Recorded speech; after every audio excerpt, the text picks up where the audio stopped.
Today on the Titans Fan 920 moment of the game, we have Mardu Knights trying to sling for lethal against none other than Bant GOLOS. Things look dire, there's a 7/7 Hydroid crisis on the battlefield. But you know what beats that? Knight of the Ebon Legion with an Ember Cleave. For those of you who don't know, you activate Knight of the Ebon Legion, you get a little death touch, a little poke, and trample. Second main, we got the thing here, we got the swing, and the second swing back, we got -3. GG.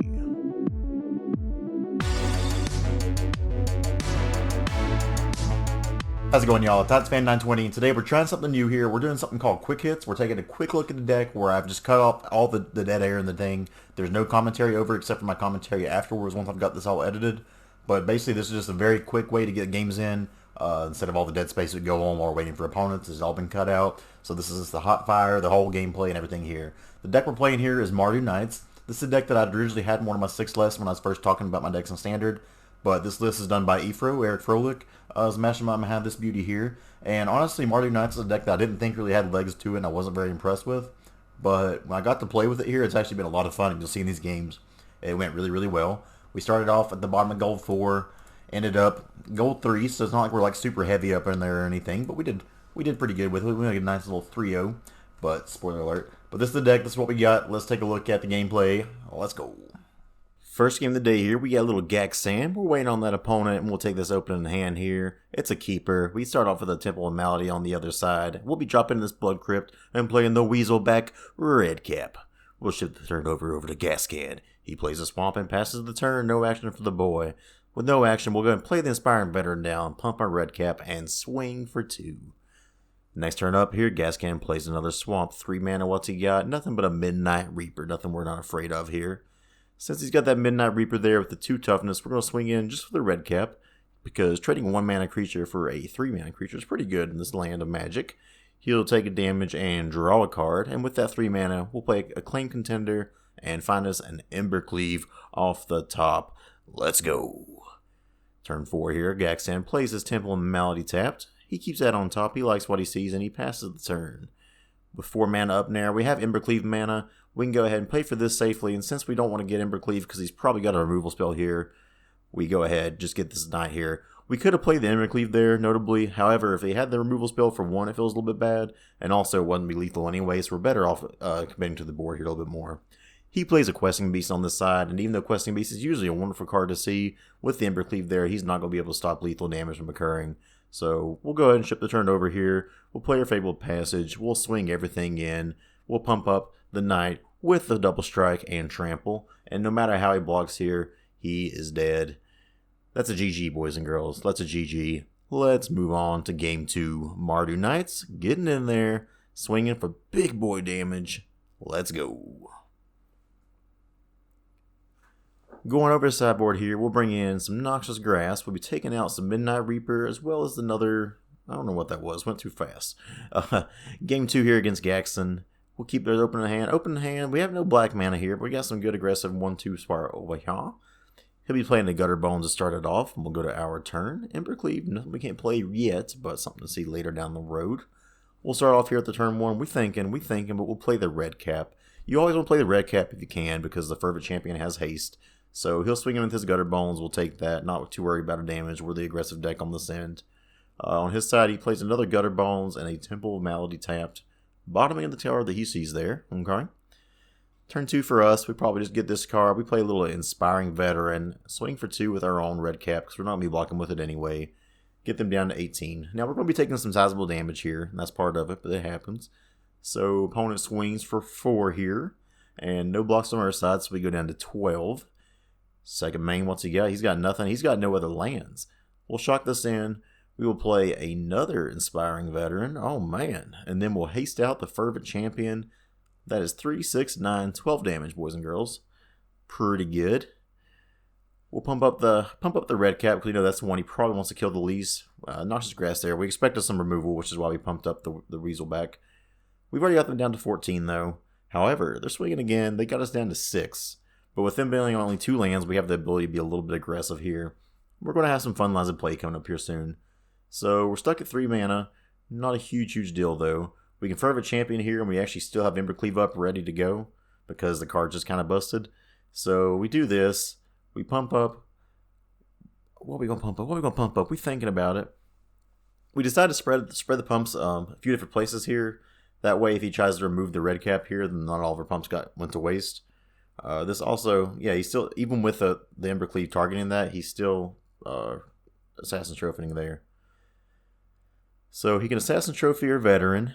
Feels bad, but we get another land. We did need another land, so that's good, right? Bam, bam, bam. Get them down to 5. We're 6, though. What could they possibly have here to kill us? Spoiler alert, nothing. So they swing in with the Gutter Bone. Just 1. Get us down to 4. Spawn a Mayhem. Pass the turn, and they are dead because of a cool interaction here. As you'll see, we already have Embercleave on our creature. So we'll go ahead and put both of the counters on this one.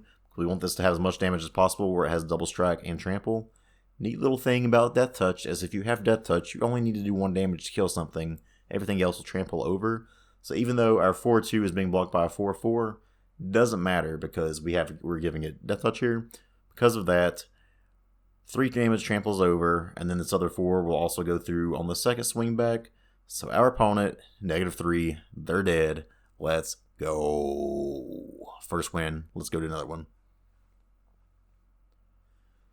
Game number 2 is against Sun Shader. Let's see how this matchup goes compared to the last one we had. We'll be taking the play of this game, and yuck, it's a 1-lander. We got to ship that to the bottom. This one, not too great. We have 5 lands, which is, complete opposite of the last time, but we'll keep it. We still have 2 1-drops here, so it's not like we have nothing to do. So we'll start off, drop us a red cap, pass the turn. Once again, always want to drop the red cap before the Fervent Champion since it's haste. They'll play a Temple and bottom that. Second draw, not too bad here. For us to have to mold a 6 here, we're playing a Fervent Champion, but guess what? Twice as nice. Let's do it again. So we play the Fervent Champions. Pumps don't really matter where it goes since they're tapped out here. They are taking 3, 4, 5. That's pretty good. So turn 2 for the opponent. They play a tap land and pass the turn. Nothing much to do here. We'll go ahead and swing in again. Swing, swing. Play that. Now, it's notable if I would have played my Godless Shrine first, I would have been able to play the red cap and still pump, so I technically missed out on a point of damage here. We'll see if that comes back to bite us. They have the Deafening Clarion here, tapping down, going to 6. So, doesn't look like the damage is hurting us so far yet, but it could have been a lot worse. With this Fabled Passage, and this is very important, we go for a swamp here. You almost always want to go for your red sources here, because there's times when you just have 2 mana for the red, and you don't have enough mana for your Embercleave. So even though maybe it won't affect us this game, we definitely should have went for the red there, faux show. So they play Fires of Invention here with their first spell. Second spell, Solar Blaze. I had to read that one over a few times because I've not seen anybody play that card in a minute. We get a Blacklance Paragon here, which with Flash and they can't do anything on their turn is pretty good for us. They are at 5 lands now, and with their 5th land they'll play Circuitous Route. So no Field of the Dead in action quite yet, but they're getting close to it. Play the Temple, so they have the Beanstalk Giant sitting around an Adventure and 1 more card. End of turn, we play Blacklance Paragon. There's a multitude of things we can draw here to kill them. That is not one of them. Now, granted, what I should have done here was play this first on the off chance that I was able to get a Fervent Champion, but since we went through 2 of them, played a little bit safe, and I probably shouldn't have. Here, we still get a Venerable Knight. We'll go ahead and play this down. If they have a sweeper, they have it. We got to force them to have the action here. So we play this. Do they have it? They don't. Let's go to sideboard. So, sideboard-wise, for some reason, I decided to put Sword in here. I think I put in Sword because I was afraid if he had the Time Wipe and whatnot that I'd want to be able to get those back. Looking back on it, that was not a good choice. Took out the Weaselbacks here on the draw. Again, I think that's the thing on the draw. It's okay to take those out, but Eric Froelich, you tell me. Anybody who's played this deck, tell me how to sideboard this because I'm terrible at it, apparently. 2-lander here, but we can't cast much of anything with it, so we ship that to the bottom. This 2-lander, not much better, but I'm too afraid to go to 5. 2 Embercleave in the hand, one of them is a pretty easy mulligan, so we ship that. First draw here, we have not an Ebon Legion to play, so we'll go ahead and play the Tournament Ground and play that down. Path's turn. Fill the Dead is, usually something you don't want to see, but considering they always have the Growth Spiral, and 2, they didn't have that. We take a Fervent Champion off top and get to swing for 3. We'll go ahead and play our Fabled Passage here, so that way we can go ahead and crack that into turn. And this is the game I was telling you about where if I would have just cracked this for red, we would have just sitting so pretty, but we didn't. So, Fabled Passage here. We crack it. Should take the red. However, I'm just like, we could use some black mana here. even though I had the black mana and got the shrine. So that was a pun on my part. We go to swinging here, holding up the activation of Knight of the Ebon Legion. Opponent decides not to block because they don't want that to die, so instead we will just play a Rotting Regisaur. What you got, opponent? Do you have the board wipe? Circuitous route, so no wipe for them. And as you can see now, had I had the red mana here for Embercleave, we'd be holding up an Embercleave with our Rotting Regisaur up, which would be pretty lethal, just so you know. But instead, I'm a chump. We don't draw into another red source here. So I swing these two boys. They block the Rotting Regisaur. Deciding if I should pump the Knight of the Ebon Legion, decide against it so I can play an Icon of Ancestry, just get these pumps down a little bit. We choose Knights. Pass turn. And at this point I'm feeling pretty bad because I've punted away my chance to win there. Had them dead with 3 lands, that means it's a pretty good spot to be in, but I just punted that away. They Devout Decree on our Rotting Regisaur. They Growth Spiral. Play another Field of the Dead. Still no activations quite yet, but the next thing they have is different. It's going to be making 2 zombies a turn, which is pretty scary. Here we pump up our boy. No pumps tonight again, because this time we have over 4 damage, so we'll be getting a trigger on it no matter what. So I decide, let's play Rotting Regisaur. We grow our Knight of the Ebon Legion. This forces them to have a board wipe here, which they do. A little bit of time wipe action. Here, Red Source comes in a little bit too late. Can't kick myself, because again, punted. We'll play that untapped. Flash in Blacklance Paragon, end of turn. They shock in and go to 9. Make 2 zombies. And from here, I mean, we're just kind of hoping to get lucky on them. But honestly, it's not looking too great for us. They play up a big Crisis, gain some life. We will play Blacklance Paragon. Flash that in, but no Knights to target. Here, we don't have enough mana still to do Embercleave action, so we just play a little Midnight Reaper. Excuse me there. Play Midnight Reaper. Ain't looking good for the home team, though, that's for sure. No attacks from us, and we ship the turn over. Opponent plays another Hydroid Crisis, and that's what's great about this deck, because besides the zombies that they make, they can just chain these Hydroid Crises, and it's just a lot of value for them. Play a land, make 2/2/2 zombies, because that's fair, and get the scry. No big deal. You know, and all this is just goes to show you that one mistake against this deck can just, lose the game for you. We get that Sorin that I sided in, and I'm just thinking, wow, why did I put this in the deck in the first place? This is definitely not the matchup for it. So, we concede here. When we go to sideboard, the first thing to pop out is definitely that Sorin. We put 2 Weaselbacks in, otherwise we're keeping it how it is and going back to town. I know we have Tectonic Rifts in this matchup, but a lot of times I just feel like I've not wanted to use them because I feel like it's a little bit too slow and you want to be aggressive while you're on the play. So we mold a 6. We get a hand here. Not a great hand, but one we have to keep. However, opponent timed out while we were waiting on it, so before we can play game 3, they lose. We're 2 wins in, let's play one more, and this game is against Iru. We'll take the play on this one as well, and we got 2 lands here. Not a great hand, but not awful. We'll go and play Tournament Grounds here and play a Weaselback Redcap and pass the turn. Temple of Malady, is this Bant GOLOS again? We'll go ahead and play down our mountains. We have Tournament Grounds here. Inspiring Veteran, inspiring our little Redcap feller, and he's swinging in. They play a Blossoming Sands, which let us know for show it is definitely a matchup of Field of the Dead. So here on turn 3, we go ahead. Well, what we're going to do? We play Acclaimed Contender. Look at the top cards here. I think another Inspiring Veteran is what I want to see. Pump the whole team up. Because a good thing against this deck is you want to get out of Deafening Clarion range a lot of time. As you see there, they didn't have it. So because of that, we get the Inspiring Veteran. Oh, we couldn't do anything because they conceded. Just a little bit too slow to start for them. So this time we do, since we're on the draw, put in the Tectonic Rifts. And we take out 1 Legion's in. What else we take out here? We got to take out 1 more card.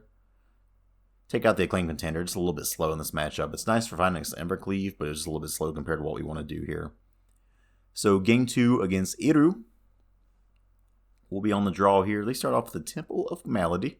Temple of Malady, and they keep that on top. We'll be playing none other, the boy, the Weaselback Redcap. Very familiar start as they have the turn 1 Malady, turn 2 Blossoming Sands. This turn, not too bad a start for ourselves. We got the Knight of the Ebon Legion here, a Fervent Champion, pump the Redcap, and swing for 3. One thing to note is that Redcap would have been the 2/1 1-drop instead. We would have done 4 damage there and been able to put a trigger on our Knight of the Ebon Legion.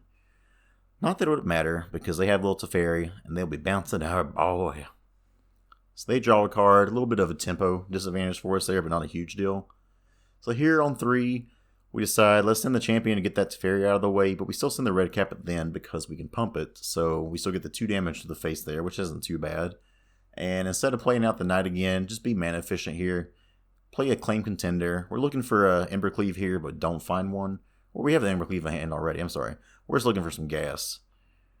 So we'll take a Venerable Knight here to try to get this board as wide as we can, just in case something dies. They play a Fiddle of the Dead. What do they got for us? Opponent's thinking. They play a little bit of Growth Spiral. Looking for an answer, I'm imagining, but not finding it.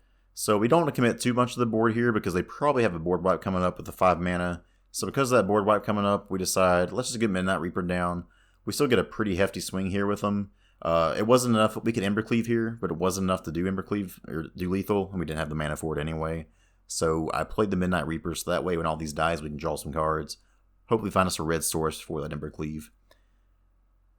As you see, we find it. Along with some other goodies here, not too bad. We take 4 damage, but in this matchup, the damage for us doesn't really matter. So with us having 4 mana here, I figured the best thing to do is to play 2 1-drops here, kind of fill the board up a little bit, and then still hold up the Blacklance Paragon. That way, if they do have another sweeper, we can play the Paragon and still have mana hold up. You know, play the Paragon and end stamp, and then next turn play the Embercleave. So they're pretty dead looking here, no matter what it seems. Let's see what they decide to do, though. They play Circuitous Route, and they got some zombies. 4 zombies because they got 2 Fill the Dead in. Not cool, man. Not cool. They play a land. That's 2 more zombies. However, they do just have 2 mana left over, which is good for us. So 6 zombies on the battlefield. The battlefield is looking a little bit clogged now. No board wipe though, so we go ahead and flash in this Blacklance Paragon. So it's Embercleave time for the home team. We got the Embercleave mana up already anyway, so we don't even play a land. They assign blocks, so they do it really well. They respect the Embercleave. Smart opponent here. We go ahead and just do this on the Blacklance Paragon because it has the most power, so that way it can still kill these 2 zombies here, have 4 damage go through, and the Blacklance Paragon not die. So we attach it there. We throw away our other 2 creatures here. But the good thing is with that Venerable Knight there, we can put another counter on the Blacklance Paragon. Which is pretty good. Follow that up with a Venerable Knight, and then we'll play as a Blood Gripped, untapped, with Knight of the Ebon Legion. Again, just try to have different sources of things out here. Put a counter on a Knight of the Ebon Legion. They play a big Krasis, which would usually be really scary. But again, as we talked about earlier, Death Touch, Double Strike, and Trample are pretty good. So the lethal play here, which we find, and I'm glad I didn't punt on this one, we move Embercleave over to Knight of the Ebon Legion, because he can give himself Death Touch. Go to swing with everything. They block. They block. They block here and block here. However, when you give this thing Death Touch, you do 1 damage to Hydroid Krasis, you do 1 damage to a zombie, and they both dead. So 4 damage tramples over here, and then what do you know? They're dead as heck. Let's go. Hope you guys enjoyed this. This is my little quick take. Let's do some post follow-up. I can't say it. I can't talk. See you guys later. So this was the list. I hope you guys enjoyed watching that. A few things to note. I know there are a few times where I definitely missed lethal. One of the biggest things I learned in this deck that you all should probably remember is when you're using Fabled Passages to fetch, unless you need any particular color, like you're just missing white and don't have anything else, red is going to be your go-to 90% of the time there. You saw in the one game there where if I would have fetched for red, I would have had double red held up for Embercleave, but instead I went for black for whatever reason. So just remember when you're having Fabled Passage, more than likely you're probably fetching for red.